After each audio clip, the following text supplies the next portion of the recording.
In the small American city of Flint in Michigan, living under a state of emergency is the new normal. Now on BBC World News, Our World meets residents to find out why and how they're coping. And for more on the series, search BBC Our World.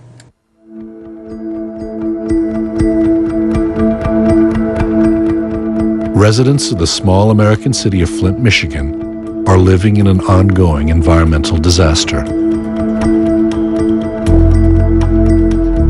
Their water supply has been contaminated. I'm afraid of the water. You shouldn't be afraid of your tap water. With the crisis into its third year, tens of thousands of people can't drink their tap water, and many don't dare cook or bathe with it either. Many people think that the Flint story is over, that it's taken care of. It's not. We are still very much in the middle of this crisis. There's been widespread lead contamination and concerns about disinfection chemicals and bacterial illnesses in the water. We're still having issues with rashes. We're still having the headaches. I mean, nothing's changed. If anything, it's gotten worse. There's disbelief that this could happen in America. Flint has become a byword for national shame. I'm going to make sure that the leaders at every level of government don't rest until every drop of water that flows to your homes is safe to drink. The city remains under a state of emergency, and there's no end in sight to this crisis.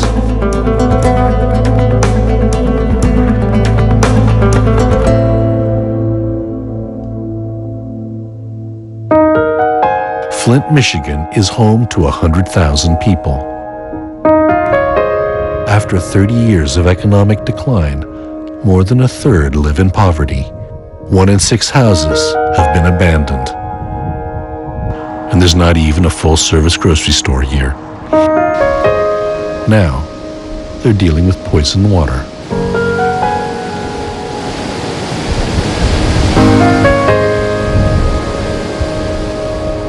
We're going to be testing for lead. Testing for lead and other toxins has become a regular part of life for Mari Kopany and her mother Lulu. We turn it on cold, we fill it up to half an inch from the top. Their whole family has been exposed. We've had a lot of testing. So far, we know that there is a certain amount of chloroform in the water. We know that there is, or at one time there was high concentrations of lead in our water. We know that our house has exceptionally high levels of chlorine, but there's always that doubt in my mind that there might be something more. Scientists from Virginia Tech tested homes and discovered dangerously high lead levels in the summer of 2015. By last October, the people of Flint were finally warned by Michigan health officials to stop drinking water from their taps. Here, get in the car. They'd already been consuming contaminated water for 18 months by then. Now, this is what Mari and Lulu and all of Flint's residents have to do to get clean water. Every ward has a water pod now, which is short for a point of distribution site of where you can go for water and supplies and filter replacements and such. It only takes a few minutes for Lulu and Mari to drive to their local pod. Ma'am, how are you? I'm good. How are you? Recycle bag for you? Thank you, darling. Okay. How many waters can I get for you then? Could I get 12, please?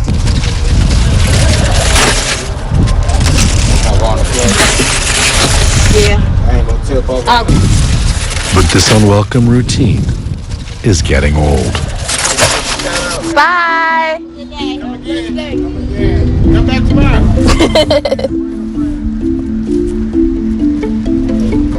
We've been in a state of emergency since January. Honestly, I'm sick of hauling water. I'm fed up with it. It's already enough you have to use gas to go get it. It's a nonstop, never, it's frustrating. It really is.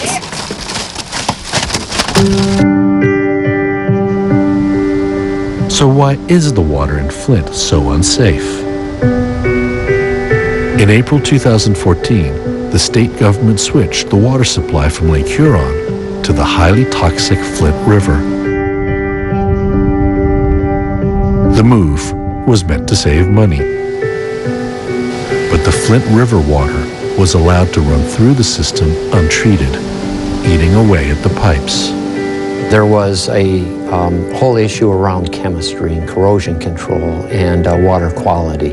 And so as that switch was made, and as the water chemistry was not correct, it then caused some lead to leach out of service lines and fixtures in Flint, Michigan. Residents were forced to stay on the contaminated water until October last year, when officials finally switched the supply back to Lake Huron.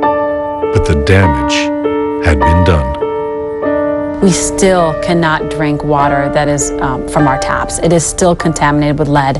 And that is because the 18 months that we were on the Flint River water, the untreated water, it significantly damaged our infrastructure. So you can think of it as drinking through a lead-painted straw. Chips of lead scale from our pipes continue to come off into the drinking water and into our tap. The Department of Environmental Quality and other government agencies initially denied there was a problem. They're now working with scientists from Virginia Tech who helped uncover this crisis. There's really a comprehensive response in Flint, and I think last time I checked, we've taken over 38,000 samples in Flint, which I'll say is probably the most tested water system, at least in this country. I know it is in the state.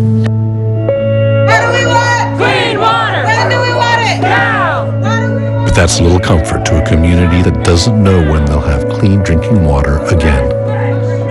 And the trust is gone. For a year and a half, residents were told water like this was safe, even though it looked, smelled, and tasted bad. According to the Michigan Attorney General, state employees tried to cover up warning signs of lead poisoning. When you're talking about government, the trust was broken, and that's something that's really difficult and hard to repair. We have kids now that are suffering the consequences of ingesting lead-contaminated water, or pregnant women that were ingesting this water.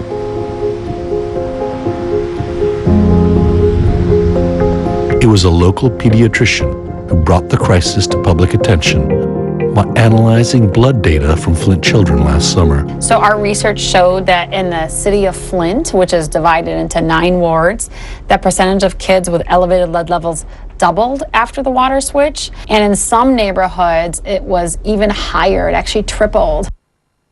This is something that we may have to deal with for decades, if not generations to come. There's research on the epigenetic impacts of lead, where your environment impacts your genetics. Mothers exposed to lead, you can see the DNA changes in their grandchildren.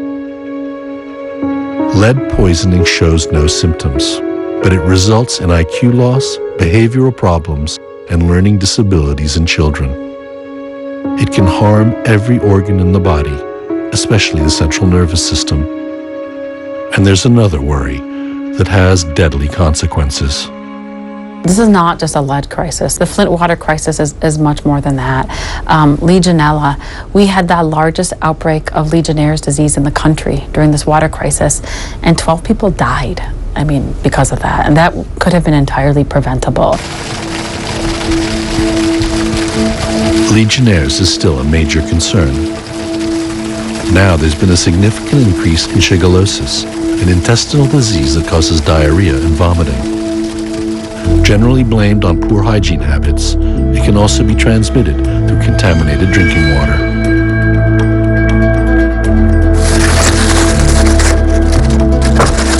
And then the kale is in the bottom. And then, do you want me to put some hot sauce on it? Say yes. Making a meal isn't the routine it used to be for Melissa Mays and her family. Water, please. Now, it involves bottled water.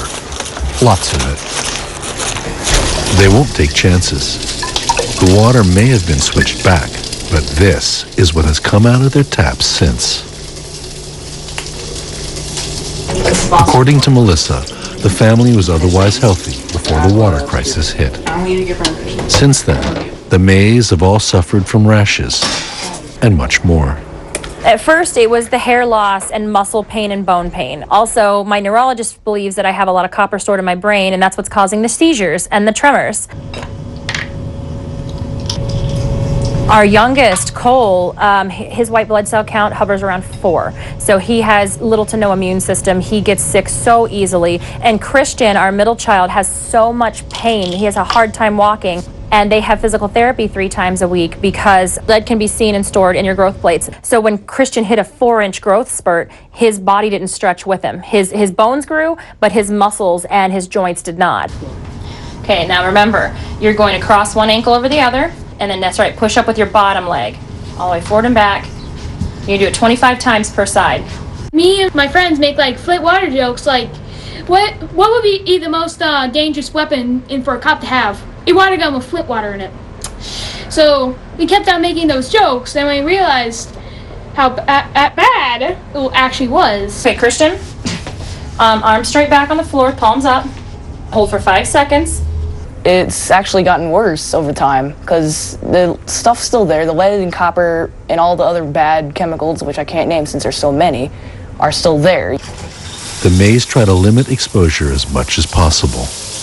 They want to avoid absorbing toxins through the skin or breathing them in, so they take speed showers now.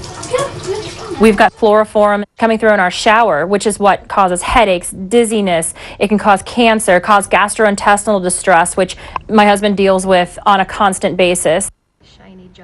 So they test their water regularly with both the government and independent organizations. I'm afraid of the water. You know, you shouldn't be afraid of your tap water. You know, I'm afraid of it. There's a lot of people afraid of it. Soon they'll have the results of the latest sample back from the Department of Environmental Quality.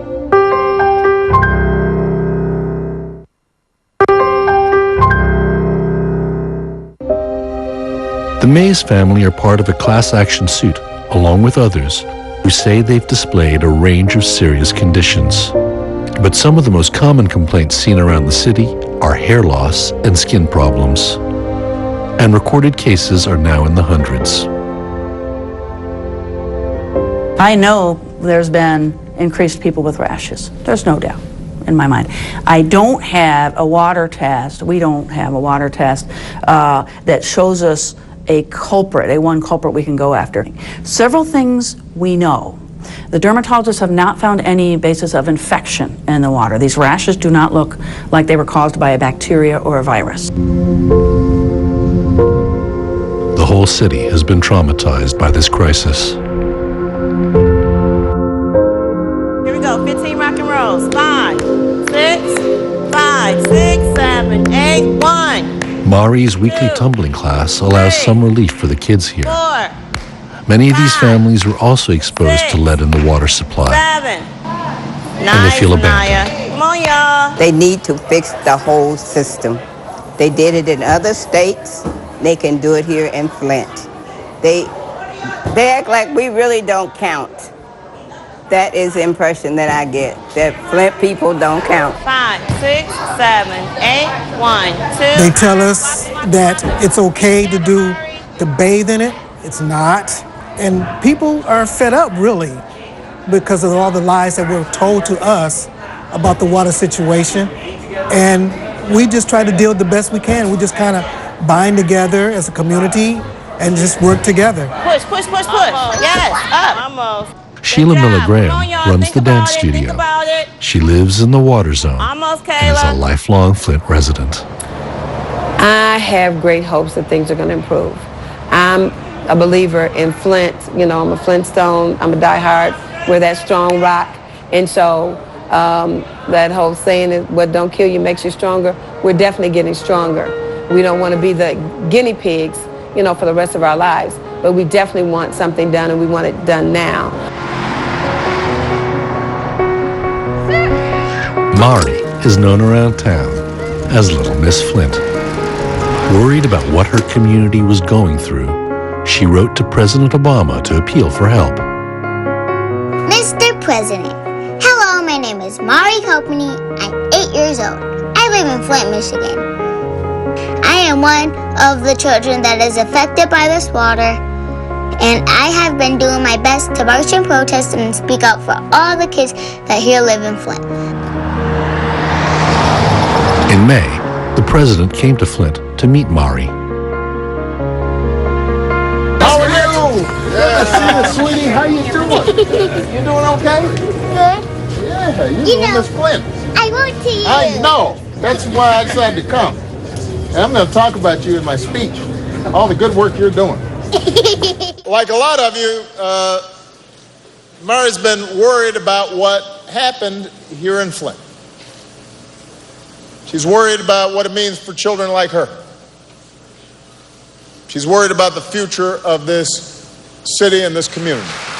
I will not rest, and I'm going to make sure that the leaders at every level of government don't rest until every drop of water that flows to your homes is safe to drink and safe to cook with and safe to bathe in, because that's part of the basic responsibilities of a government in the United States of America. But little has changed since the president's visit. If anything, the permanence of their situation has set in.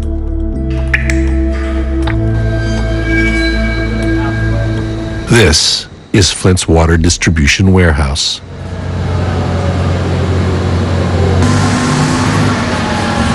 There's 1.3 million liters here at any one time. That's about 9 days' worth of water for the community. It gets constantly replenished as cases are shipped out to what they call pods, or points of distribution. But the only full-scale solution to get people off bottled water is to replace the infrastructure.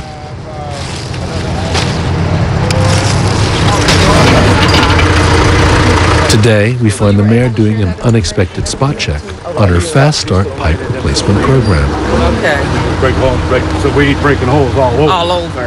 Okay. I just have to keep going back to we need new pipes. That's the only thing that's going to ease the mind of the people and let them trust that it's safe again. These workmen are replacing the city's service lines. Those are the pipes that run from the roads to the houses. And there's a lot of lead.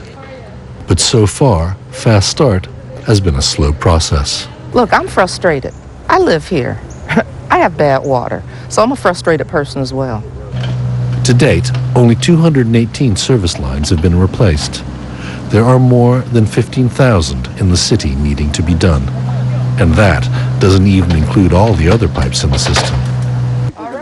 The mayor is a Democrat. She blames the Republican-controlled Congress for the delay. They're holding it up, and that needs to get passed. We need those funds. We didn't do anything to deserve to be in this situation, but we certainly deserve the money to be able to fix it, because you've had a community of people that still can't just turn on their water faucet and drink the water.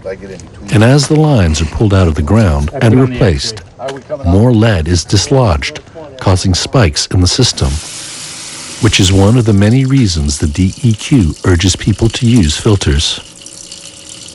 You need to make sure that A, you take care of the lead issue, B, you take care of the chlorine byproducts, C, you maintain chlorine residual so you don't have microbial contamination. You need to make sure people are using filters as you're removing service lines. So it's okay to bathe and cook with the water if it's filtered? That's my opinion. If you lived here and you had children, would you allow them to carry on like that? Yes, I would if my kids and grandkids were here. Relative to bathing, not a problem. Relative to cooking, that'd be okay. And once again, we talk about filters. I am convinced that filters work.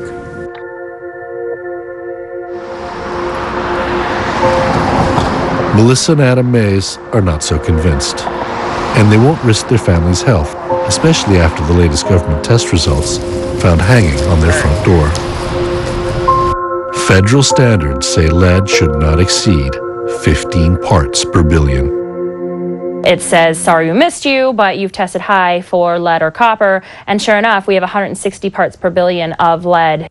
That's not okay when zero is the only safe level for my kids. So we're never going to trust the filters, because who knows what we have coming in from the city. And what's 160 parts per billion today might be double that tomorrow. The Mays took their sample from the water meter outside their house, which means the lead is coming from the city supply, not their inside plumbing. The bacteria tests, I almost cried. The lead, I just stood on my front porch and I was like, all right then, great, we're going in the wrong direction still, and science is screaming this, and yet these same people who said put these results on my door sat in a classroom about 2 weeks ago telling us that the water is the best it's been in 30 years, and that everybody should trust the filters. Despite residents' fears, state officials are confident the water quality is improving. We've been testing since January, but the water is even better now than it was in January in terms of lead, copper, pH, chlorine, and all of that.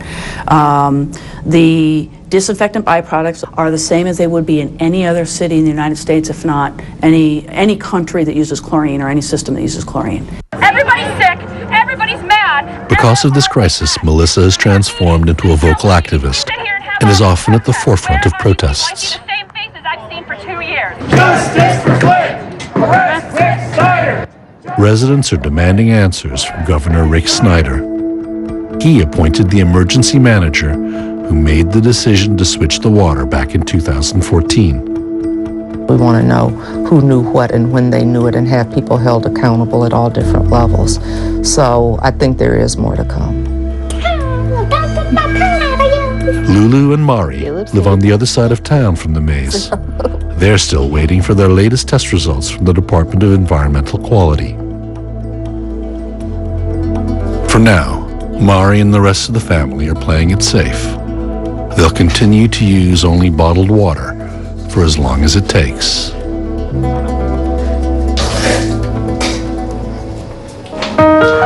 What was initially done to save $5 million could, by some estimates, end up costing over $1 billion and take at least a decade to fix. The people of Flint are traumatized. They feel betrayed. Every agency that was supposed to protect them failed. And they very much want to know why and how this could have happened, and to begin the process of healing. So you can almost think of it like a truth and reconciliation process. It's a confidence issue, and it will be a fair bit of time before we get that back with residents in Flint, Michigan.